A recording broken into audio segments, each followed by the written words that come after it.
ராமானுஜதயா பாத்திரம் ஞான வைராக்யபூஷணம் ஸ்ரீமத் வெங்கடநாதார்யம் வந்தே வேதாந்த தேசிகம். ஸ்ரீமதே ராமானுஜாய நமஹ. கார்த்திக மாதத்தில் ரோஹிணி நட்சத்திரத்தில் அவதரித்த நம் பாணன் என்று சுவாமி தேசிகனால் கொண்டாடப்பட்ட திருப்பாணாழ்வாருடைய வைபவத்தை அவருடைய திருநக்ஷத்திர நன்னாளில் இன்று கவிதார்க்கிக சிம்ஹனுடைய கவிதையினால் நாம் அனுபவிக்கலாம். இன்றைய தேசிக பாசுரம்: உலகறிய மலிபுகழ் கார்த்திக மாதத்தில் உரோகிணி நாள் உறைந்தவளம் பதிகில் தோன்னி தலமளந்த தென்னரங்கர்பால் உலோக சாரங்கமா முனிதோள் தனிலே வந்து பலமறையின் பொருளால் பாண்பெருமாளே நீ பாதாதி கேசமதாய் பாடித்தந்த சொல் அமரநாதிபிராம் 10 பாட்டும் சோராமலனக்கருள் செய் துளங்கு நீயே. பிரபந்தசார பிரபந்தத்தில் 12வது பாசுரம். பாசுரத்தின் சாமான்யமான பொருளை பார்ப்போம். திருப்பாணாழ்வார் அவதரித்த திவ்யஸ்தலம் நிச்சுடாபுரம் என்கிற உறையூர். இது நல்ல நீர்வளம் நிலவளம் மிக்க திவ்ய க்ஷேத்திரம். இந்த க்ஷேத்திரத்தில் கார்த்திகே ரோஹிணி ஜாதம் ஸ்ரீபாணம் நிச்சுடாபுரே ஸ்ரீவத்சாம்சம் காயகேந்திரம் முனிவாகனம் ஆசிரியே என்பதாக கார்த்திக மாதத்தில் ரோஹிணி நட்சத்திரத்தில் பாணகுலத்தில் நிச்சுலாபுரத்தில் எம்பெருமானுடைய ஸ்ரீவத்சாம்சமாக நல்ல காயகரான முனிவாகனர் என்கிற திருப்பாணாழ்வார் அவதரித்தார் என்றபடி லோக சாரங்கமுனி என்பவரால் திருவரங்கத் எம்பெருமான் சந்நிதிக்கு எழுந்தருளப் பண்ணி அங்கு அரங்கநகரப்பனுடைய அழகான திருமேனியில் மைமறந்து திருவடி முதல் திருமுடி வரை அமரநாதிபிரான் என்கிற திவ்ய பிரபந்தத்தை அருளிச் செய்த திருப்பாணாழ்வாருடைய அனுகிரகம் நம்மேல் எப்பொழுதும் இருக்க வேண்டும் என்று சுவாமி தேசிகன் இந்த பாசுரத்தில் பிரார்த்திக்கிறார். இனி விரிவான பொருளை பார்க்கலாம். கவிதார்க்கிக சிம்மனுடைய கவிதா சுவாரஸ்யம், பதங்களினுடைய அழகு இவை நம்மால் வர்ணிக்கவே முடியாது. அவ்வளவு அழகு காணப்படும். இங்கு முதலில் உலகறிய மலிபுகழ் கார்த்திக மாதத்தில் உரோகிணி நாள் உறைந்தவளம் பதியில் தோன்னி என்று இந்த லோகத்தில் இருக்கின்ற ஜனங்கள் நன்கு ஆழ்வாருடைய பிரபாவாதிசயங்களை அறியும்படி, இங்க உலகு என்பதினால் பண்டிதர் பாமரர் என்கிற வித்தியாசமில்லாமல் யாவரும் அறிந்தார்கள் என்று காட்டப்படுகிறது. மலிபுகழ் இச்சொற்கள் கார்த்திகை மாதத்தோடும் உரோகிணி நாளோடும் உறைந்தவளும் பதியோடும் தனித்தனியாக அன்வயித்து கொள்ளலாம்படி அமைந்துள்ளது. உரோகிணி நட்சத்திரத்தில் உறைந்தவளம் பதியில் தோன்னி என்று ஆழ்வாருடைய அவதார ஸ்தலத்தை அழகாக கூறுகிறார். உறைந்த உறையூர் என்கிற நீர்வளம் நிலவளம் மிக்க திவ்ய க்ஷேத்திரம். எத்ரைவ ரங்கபதினா பகுமானபூர்வம் நித்ராலுனாபிநிகிதம் நிகிதா கடாட்சாக என்ற கோதாஸ்துதியில் அருளிச் செய்தபடி பெரிய பெருமாளுடைய பரிபூர்ண கடாட்ச விஷயமான உறையூர் என்கிற திவ்ய க்ஷேத்திரத்திலே அவதரித்த திருப்பாணாழ்வார் தலமளந்த இந்த பூலோகத்தை அளந்தருளின வாமனாவதார விஷயம். திருவிக்கிரமனாக இந்த பூமியை அளந்தவன் எல்லோருடைய சிரஸ்களிலும் திருவடிகளை தானாகவே வைத்து அனுகிரகித்த அந்த பரமபதநாதன் இன்று தென் அரங்கர் பால் கோயில் என்று போற்றப்படுகிற ஸ்ரீரங்க திவ்ய தேசத்திலே எழுந்தருளியிருந்து அனைவரையும் அனுகிரகித்து வருகின்ற ஸ்ரீரங்கநாதனுடைய அருகில் உலோக சாரங்க மாமுனிதோள் தனிலே வந்து திருப்பாணாழ்வாருடைய சரித்திரத்தை இங்கு அனுபவிக்கலாம். 12 ஆழ்வார்களில் 11ஆம் ஆழ்வார் இவர். உறையூர் அருகிலுள்ள திருக்கோழி என்கிற கிராமத்தில் வாழ்ந்து வருகின்ற பாணர் என்று அந்திய ஜாதியைச் சேர்ந்த ஒரு தம்பதியரால் வளர்க்கப்பட்டவர். பாணர் குலம் என்றால் பாண் என்னும் இசைக்கருவியினால் எம்பெருமானையும் மண்ணையும் பற்றி அழகான இனிமையான பாடல்களைப் பாடி அனைவரையும் அனைத்தும் மறக்கச் செய்வர். அந்த பாணகுலத்தாலே வளர்க்கப்பட்டவரானபடியால் இவரை திருப்பாணாழ்வார் என்று போற்றுகிறார்கள்.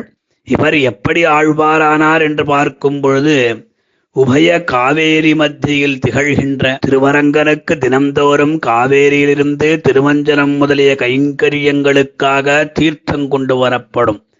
இந்த கைங்கரியத்தை செய்து வருபவர் லோகசாரங்கமுனி என்னும் அர்ச்சகோத்தமர்.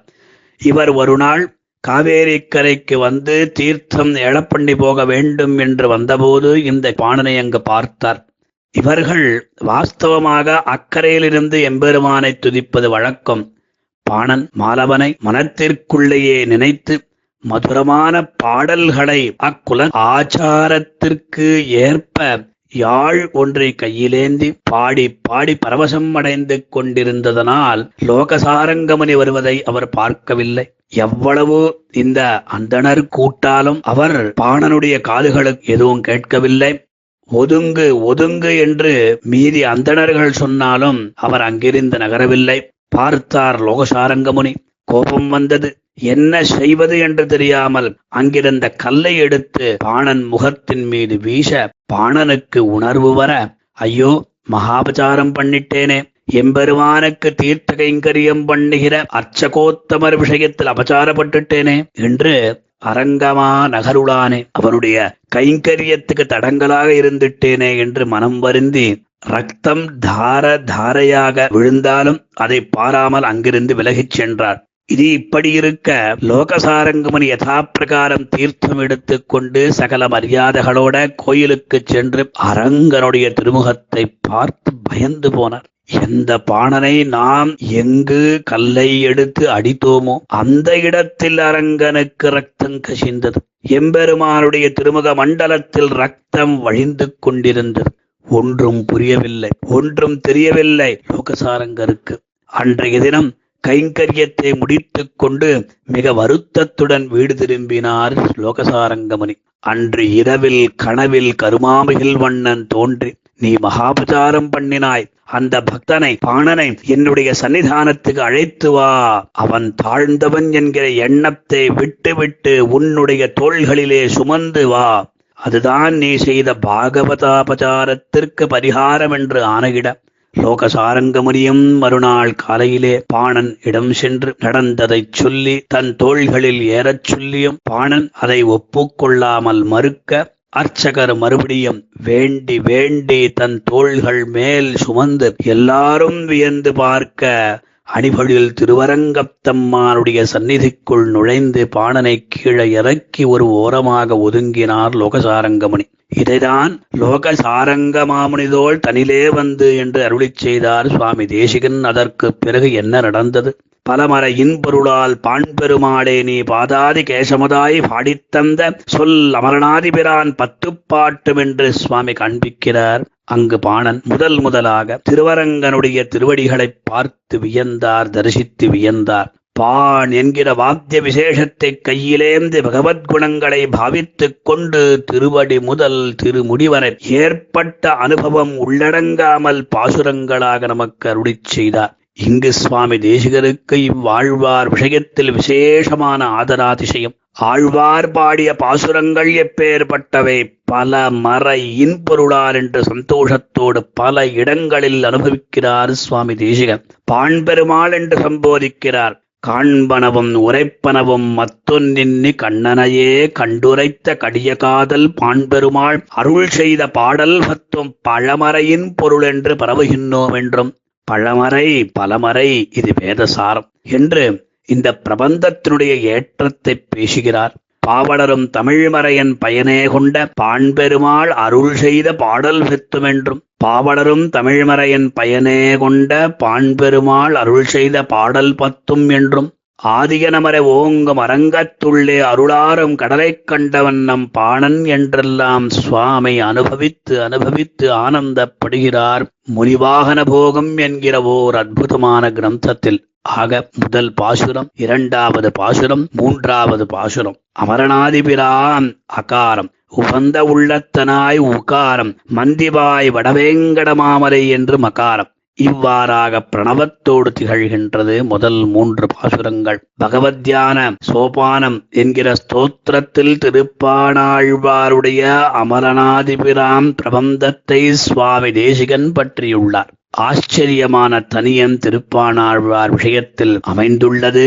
ஆபாதச்சூடம் அனுபூய ஹரிம் சயானம் மத்தியே கவேரதுஹிதுஹு முதிராந்தராத்மா அதிருஷ்டதாம் நயனயோ விஷயாந்தராணாம் யோனிஷ்சகாய மனவை முனிவாகனம் தம். பிரபந்தத்தினுடைய கடைசி பாசுரத்தோடு கொண்டல் வண்ணனை கோவலனாய் வெண்ணையுண்டவாயன் என் உள்ளங் கவர்ந்தானை அண்டருகோன் அணி அரங்கன் என் அமுதினைக் கண்டகங்கள் மத்தொன் எனைக் காணாவே என்று திருப்பாணாழ்வாருடைய திருநக்ஷத்திரத்தை உலகறிய மலிபுகழ் என்கிற பாசுரத்தோடு கொண்டாடி நாம் எல்லாரும் மகிழலாம். ஸ்ரீமதே நிகமாந்த மகாதேசிகாய நமஹ.